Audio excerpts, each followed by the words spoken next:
My first ceremony was one of the most important ones, without taking the value of all the others. There are so many important, and for me they are all important. On my first ceremony, I arrived home, is what I felt. Since the first moment till the end, till the next day. So I realized that all my visions, they had a purpose since I born.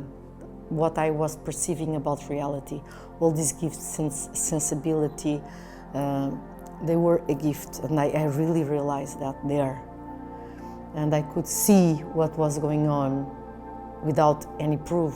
But then when people shared the other day, I could see that my visions were there. But the main thing on the first ceremony really touched me, and that's why I said I'm really home. So I am a child that suffered sexual abuse from 5 till around 13. And I did a lot of psychotherapy, meditation, psychotherapy groups. So I went through a lot of process regarding my healing about the sexual abuse. But there was always something that didn't really happen. I had the sensation. I could feel the resistance. I could feel, still the lack of trust. I could sense how I was always protecting myself somehow, not trusting women, not trusting men, not trusting humanity at the end. Like, this was an adult that should protect me to do that to myself, that was inside of my own home, that, my mother could not see. No one in my family could see. I didn't remember that I had a father to ask for help. So many layers. So in that ceremony, a man stayed by my side, and he immediately started to, after a while, to put his mouth in my ear and start to say something, and I could feel his breath. In my ceremony with him there, my main inner dialogue and the message that I was receiving was, they can hurt my body, but they will never hurt my spirit. And that gave me a lot of calmness and trust. And I went through a deep process of letting go the fear of dying, the fear of being beaten and sexually abused, the fear of being in pain physically or emotionally, the fear of letting go people that I love, people that I don't love. So there was a lot of levels of healing, detachment, facing death, what happens to the body.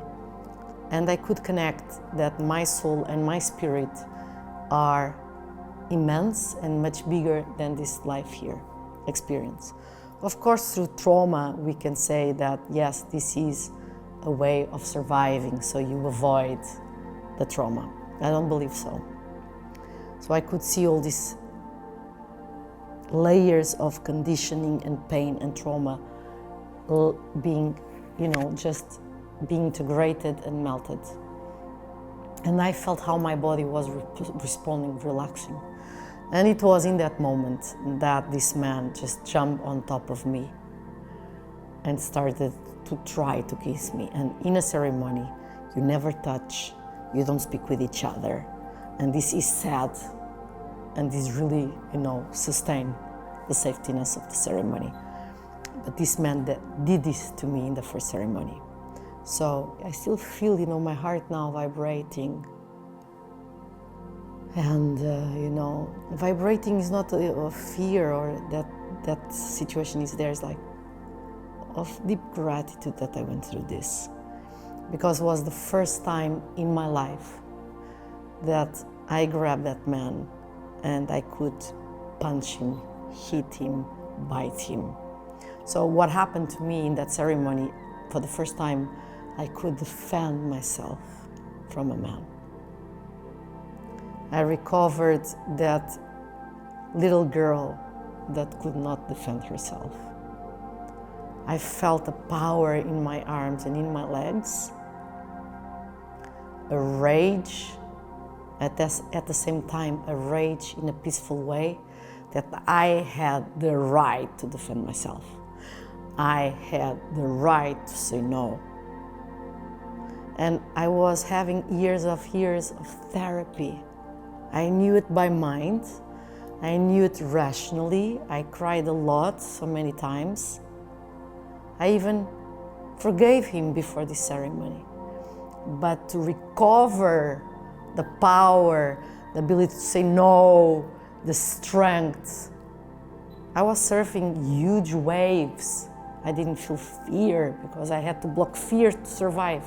That's why I could surf huge waves. In that ceremony, I could see how my little girl was integrated in my adult and how she started to trust me as an adult. Because my condition was through that trauma that I didn't have the right to say no. I had to sustain anyone's craziness and desires, so I had to be the one saying yes and providing everyone. I couldn't defend myself physically. I would frozen. With men, you know, I would only or have sex with them, and for me they were objects, or, for example, if I was in love with them, I was really shy.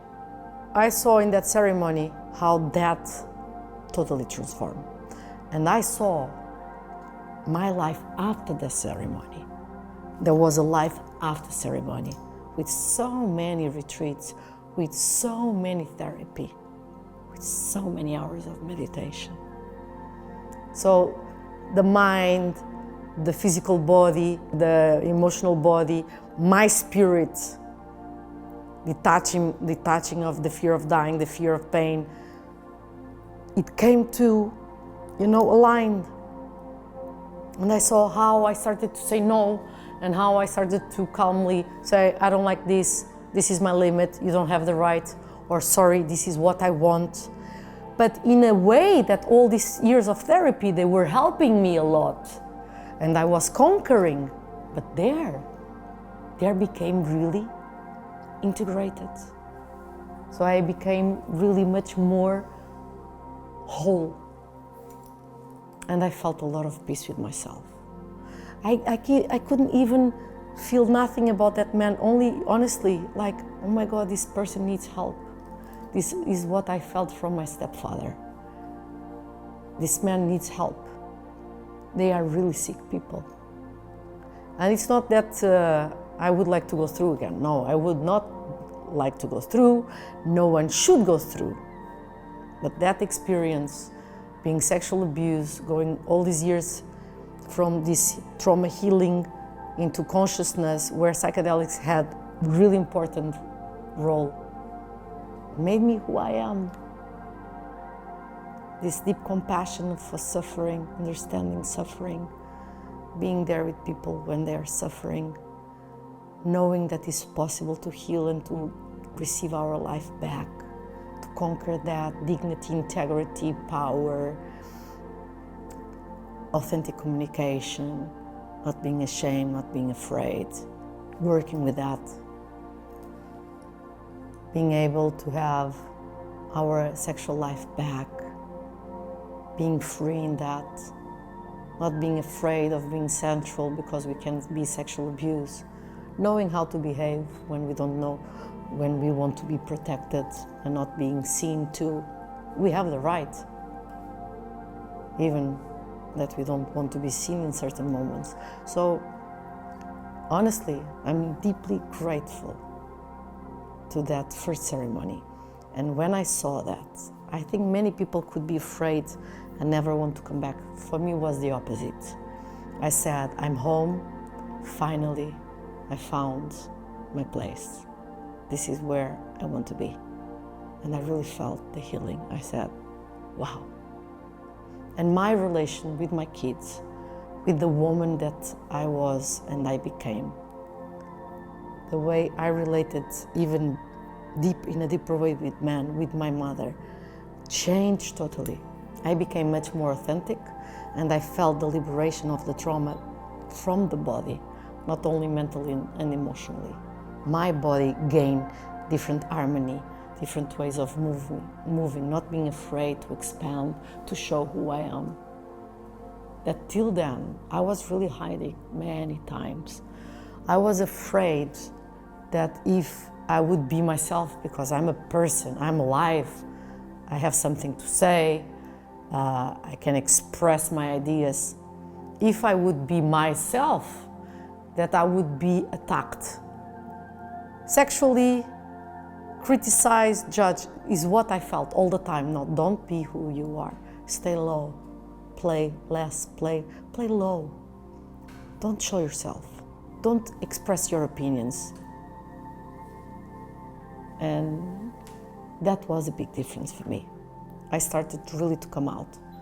And of course, I gave my life for this work since that moment. And I still do. I still do, and I will do.